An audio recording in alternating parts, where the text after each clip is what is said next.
President Uhuru Kenyatta's speech at the 21st Ordinary Session of the Assembly of Heads of State and Government of the African Union was a well-put-together diplomatic message that Kenya was in support of the resolution by the AU that Africa has come of age to handle her issues. His alleged secret meeting with U.S. Secretary of State John Kerry and last week's sentiments by the United Kingdom's House of Lords instructing the Prime Minister to establish stronger ties with Kenya goes to show that the two Kenyan ICC cases have also drawn immense interest from the West, more so from member states of the UN Security Council. The involvement of the UN is sending a clear message that, the Kenyan case needs to be relooked perhaps afresh.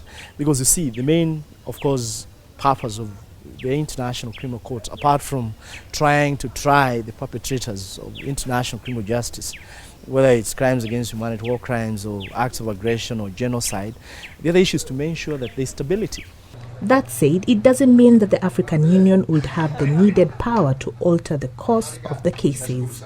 The resolution by the AU will only act as a political incentive to the ICC, but this does not go to show that the declaration could in any way influence the decision of the court. The option the Kenyan government would have is, of course, run away with a political statement from, of course, the African Union, but I think get to the court, okay? Get to the court itself and argue this case. And of course, this is the African position. And we are saying that we want this case referred to Kenya. And I think that could be the only way, the only judicial process. Otherwise, the ICC is not obligated at all. Experts have ruled out the possibility that Kenya would pull out from the ICC, terming the move as ill-advised and one that will do very little in favor of the president and his deputy. You have to apply. And there's a whole 1 year, okay? And even if you applied, it really doesn't mean that that will stop the cases from going on.